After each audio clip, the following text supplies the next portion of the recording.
Almost all of them said to me the same thing. I saw my dad destroyed by my mother in divorce court. And they said it that way. They didn't say it was destroyed by the courts. They said it was destroyed by their mother. And they do not intend to have that happen to them. And they were taken from their fathers forcefully. And so their idea is to have children where they actually have rights, and then they can get married to a woman, but she won't be able to take their children. And I think it's a rational approach to dealing with the risks of marriage in the modern world. That's a horrifying reality. It is. And I've also heard many similar stories. This is why you have, it's not exactly why you have some of these groups like Men Go Their Own Way. Yes, MGTOW, right? Yeah, but do you want to? I'm opposed to MGTOW, by the way. Yeah. Do you want to? Oh, I wanna elaborate and give us your view. Absolutely, 100% sympathetic to Jeff's position. He is absolutely correct about how the divorce courts stack the deck against men and against fathers, and very often allow the woman to weaponize the courts against men who all they want is to love and be connected to their children, but then they end up paying through the nose for kids they never get to see. And I feel bad for the men, but I'm enraged on behalf of the kids.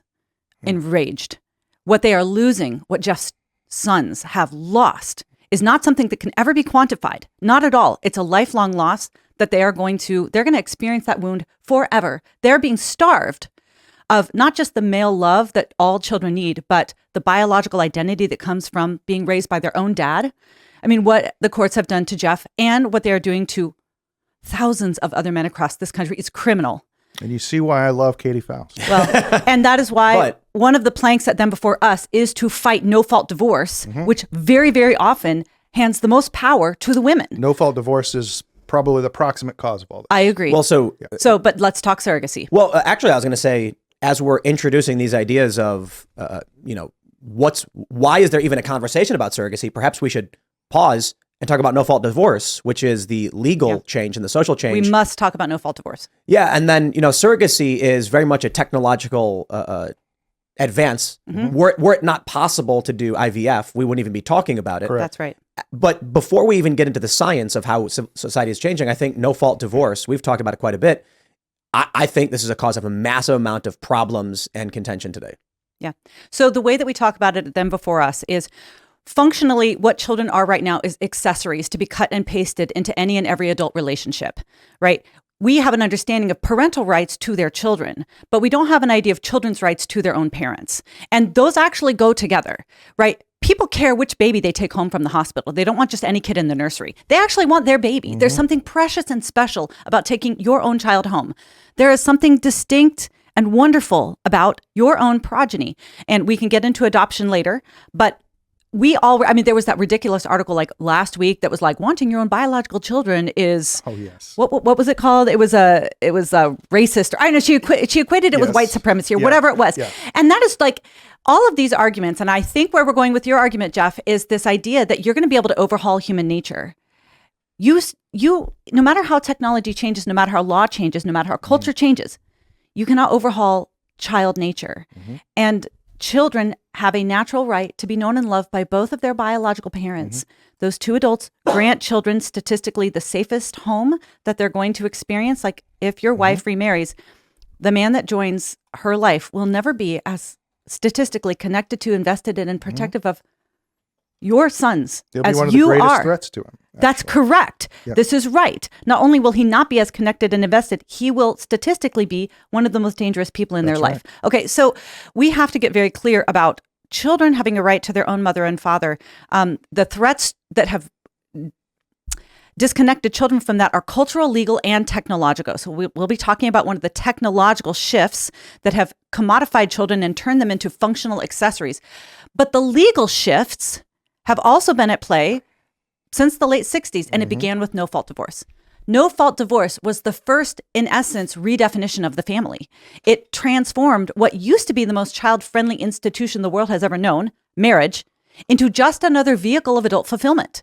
It said, we used to have this idea that marriage was going to be permanent, and the only time you would break it up is if one spouse was found to be at fault of abuse, adultery, abandonment, addiction. But we turned to no-fault divorce. And since women have sort of higher rates of emotional expectation, they tend to be dissatisfied more quickly in the marriage. And when you can get out of it for no fault, they get out of it sooner. So that was the original redefinition of marriage, and legally what put all of this in place when it comes to treating children as accessories. No fault divorce is just the end of marriage. Marriage does not exist. That's right. There's people have mentioned covenant marriage, I think it's called, in like Alabama. I'm not sure what other states have it. And this is them trying to recodify what actual marriage is. Yeah. But there is, quite literally, if you enter into a spiritual, moral, and legal contract till death do us part, but the legal has been completely removed and the moral foundations of society have become dissociative or fractured, Yes. then you quite literally are just dating. Right. We've seen these fling marriages for a year or two. You see all these celebrities, they're married for 5 years and then they're broken up. That's not marriage. Right. It is not marriage. And this gives me the opportunity. I really think productive discussions start from what the Greeks used to call stasis, where people agree. For real. Because then we can reason out from where we agree and try to achieve clarity where we disagree and maybe even overcome those disagreements. Jeff and I agree on a lot. I Yeah. think. I don't disagree actually with anything she said. That may surprise you. I think the intact nuclear family with one mother and one father is the best thing for children, objectively the best thing.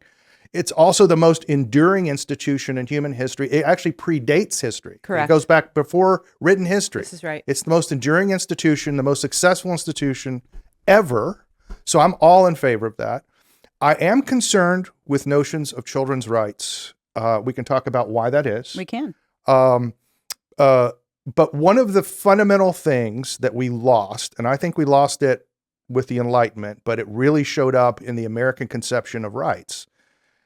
People have come to think of rights as floating abstractions, right? But all rights come with concomitant duties. That's right. Mm-hmm. To me, children's rights are the prudent exercise of parental rights, right? We have to be careful with the child's best interest too, because courts have misused that, as you know. That's right. And there's no real objective child's best interest for everything. There are some objective things, like, for example, having a mother and a father. I am, on the other hand, not an idealist. I am dealing with the world as it actually is today, with the political situation as it actually is today, where over half of children are being raised in single mother homes.